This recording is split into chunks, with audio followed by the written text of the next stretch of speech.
Predavatelj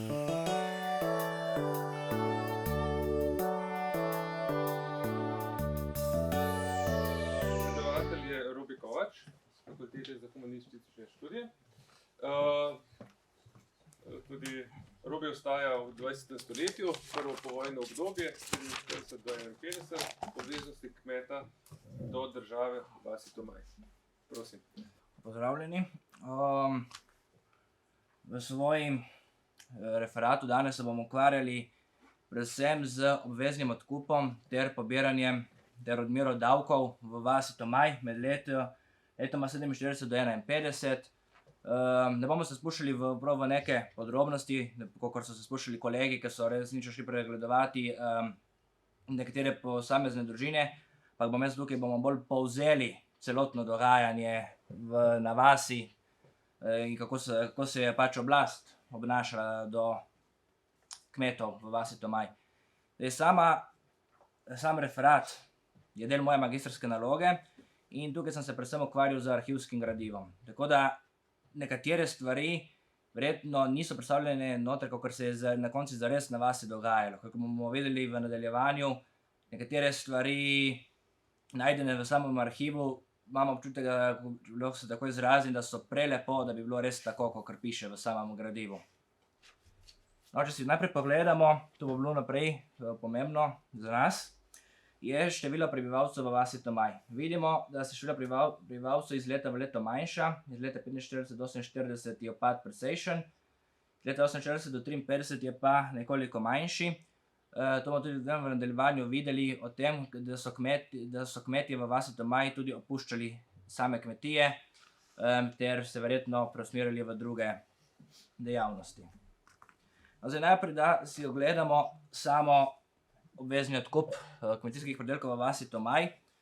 Kar je za nas pomembno tukaj vedeti je, da nam predvsem, tukaj imam v mislih Zdenka Čepiča, tudi drugi avtori nam govorijo, da so kmetije do 2 hektarjev skupne površine, skupne zemlje, so bili oproščeni obveznega odkupa, medtem ko pa so bili kmetije do 10 hektarjev primorani oddajati med 10 do 20% skupnega kmetijskega pridelka. To je tudi največ, kar se je v vasi Tomaj največja kmetija je bila okrog 10 hektarjev v tistem času, večjih kmetij v sami vasi ni bilo. Jaz sicer bil en primer, to lahko omenim, ko smo že tukaj, da je neki družini, mislim, da so bili to Černetovi, je takratna oblast pač hotela odvzeti ozemlje, vendar se je takrat, mislim, bila Albina Černe, je to svojo posest razdelila med, mislim, da je nekaj dala v 4 dele, nekaj sinovom, nekaj tudi enemu prijatelju in tako potem so jo odvzeli le nekaj malega. Nekaj malega niso pač res naredili agrarne reforme, kakor so delali v kakšnih drugih kmetijah po Sloveniji. No, sedaj, kaj smo mi sploh ugotovili v svoji magistrski nalogi?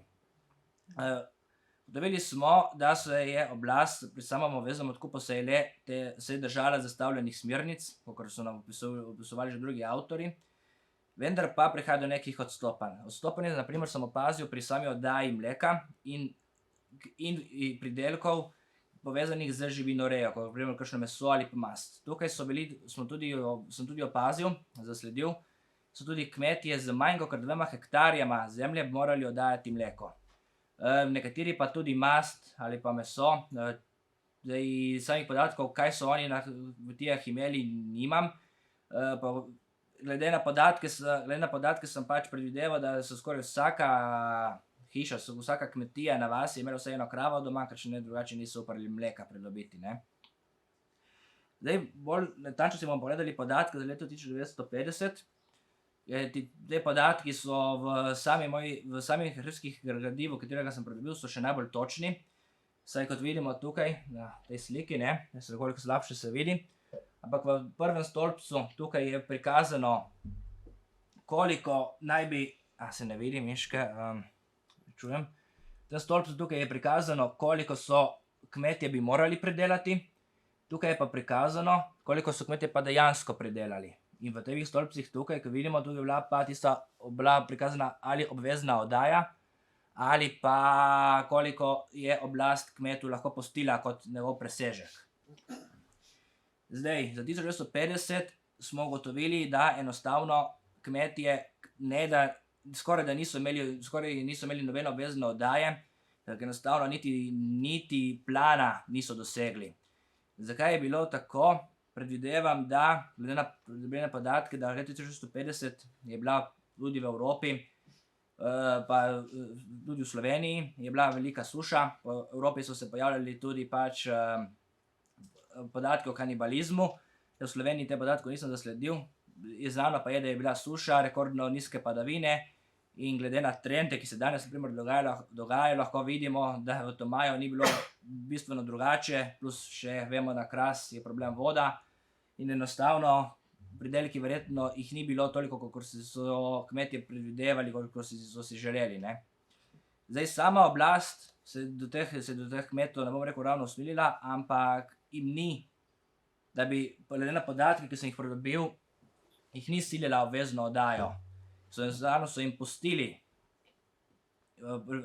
pridelke so jim pustili, tudi neke presežke so jim pustili, so lahko tam z njimi ali prosto trgovali ali jih pa porabili za lastne potrebe.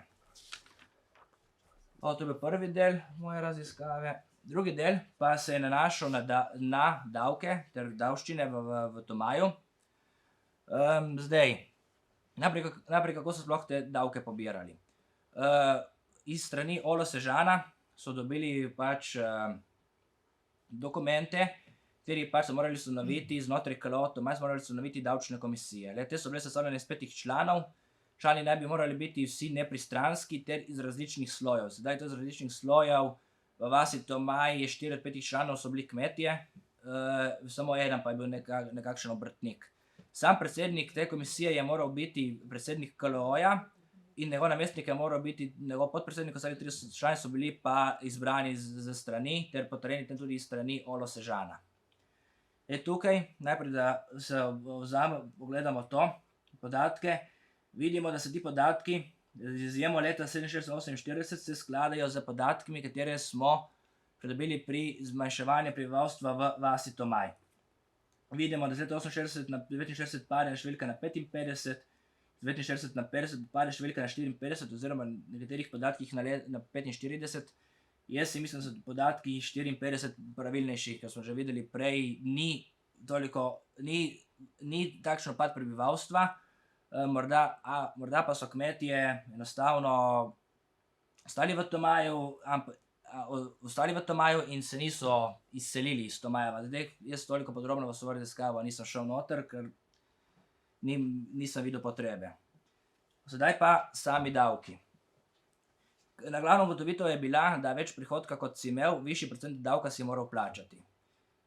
Se pravi, če damo en primer, recimo, da je kmet imel 53 tisoč dinarjev prihodka in ocenjene vrednosti nepremičnin, gledali so podatke glede na njegov prihodek iz poljedelstva, glede na druge dejavnosti, tukaj so bili mišljeni poklici ali pa če ima kakšno domačo obrt ali kaj podobnega, ter podatke iz popisa nepremičnin.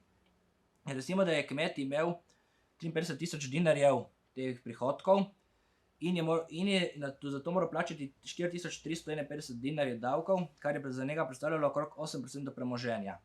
Spet drugi kmet je lahko imel 122 tisoč dinarjev davkov in je moral plačati za 32 tisoč, okrog 33 tisoč dinarjev davkov, kar je predstavljalo njegovih 28% skupne vrednosti premoženja, katerega so mu jo pač izmerile lokalne oblasti. Zdaj, do samih odstopanj v svoji raziskavi nisem zasledil. Številke so se gibale med 3 do 25% davkov, po skupnem premoženju so morali plačati, nekateri manj, nekateri tudi več, ampak to je neko povprečje. Razen z izjemo ene kmetije, tukaj so bili kmetija Černe, so morali plačati, so imeli 266 tisoč 86 dinarjev prihodka, so morali plačati okrog 107 tisoč dinarjev davka, kar je predstavljalo kar 40% skupne vrednosti. Se upravičujem, čas malo priganja. Dobro, saj sem že pri koncu. Tako. In mislim, da je to iz moje strani. Ja. Hvala za vašo pozornost in Super. to.